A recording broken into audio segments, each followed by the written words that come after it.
আমি যখন বিদেশে কোর্স করছিলাম তখন আমার পাশে একজন ভদ্রলোক, একজন মেজর সাহেব বসেছিলেন, হি ডিড পিএইচডি। তা আমি ওনাকে জিজ্ঞেস করলাম যে আপনি কিসের কোন সাবজেক্টে পিএইচডি করেছেন। তার সাবজেক্ট শুনে 1981-82 তার সাবজেক্ট শুনে আমি হতভম্ব হয়ে গেলাম।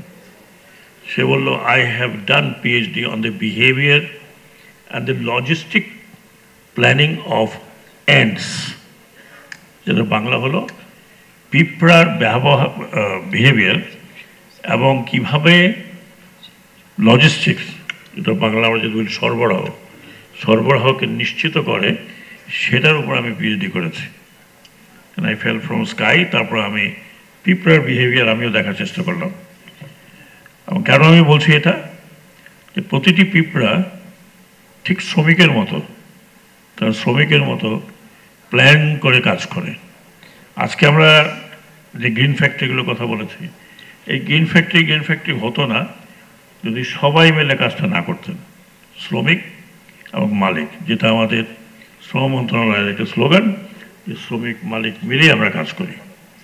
এখানে যারা বসে আছেন, যারা পুরস্কার পেয়েছেন, তাদেরকে তো ধন্যবাদ জানাই। যারা চেষ্টা করেছেন পাননি, ভবিষ্যতে ভালো করবেন, তাদেরকেও ধন্যবাদ জানাচ্ছি। ওনাদেরকে ধন্যবাদ জানাচ্ছি স্পেশালি যে ওনারা গ্রিন ফ্যাক্টরি করতে পেরেছেন, কারণ ওনাদের ভিতরে মালিক এবং শ্রমিকদের ভিতরে একটা সৌহার্দ্যপূর্ণ অবস্থানের কারণেই তারা এই আজকের এই জায়গায় এসেছেন।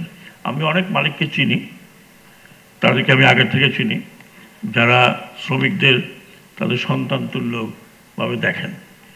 এটাই কিন্তু হওয়া দরকার আমাদের দেশে।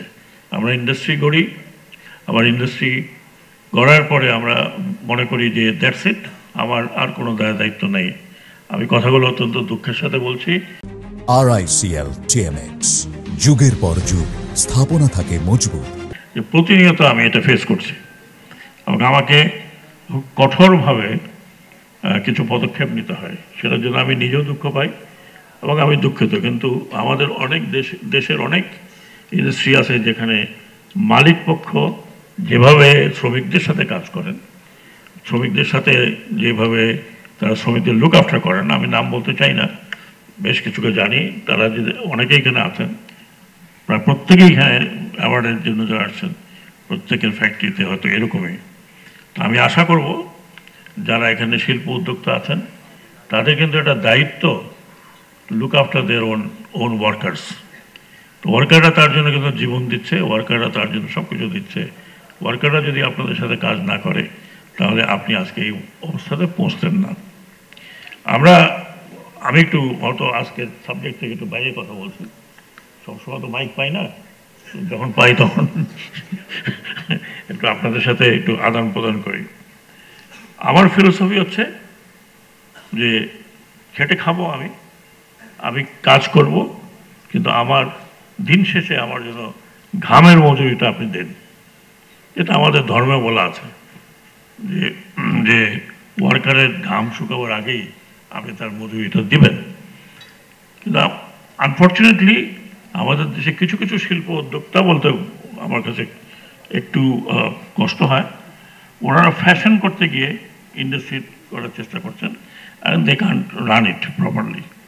এবং এটা এখন আমরা দেখছি যে অনেকেই হাওয়ার উপরে ছিলেন অথবা অনুকূল্য ছিলেন, এখন সেগুলো বসে পড়ছে। এই বসে পড়াটা যারা বসে পড়ছে, এটা কিন্তু আমাদের জন্য খুব সুখকর নয়। এটা আমাদের ডেফিনেটলি আমাদের জন্য একটা ভালো নিদর্শন নয়। বিশেষ করে আমরা যখন শিল্পায়িত হতে যাচ্ছি, আমাদের শিল্পায়নের বয়স কিন্তু খুব বেশি না।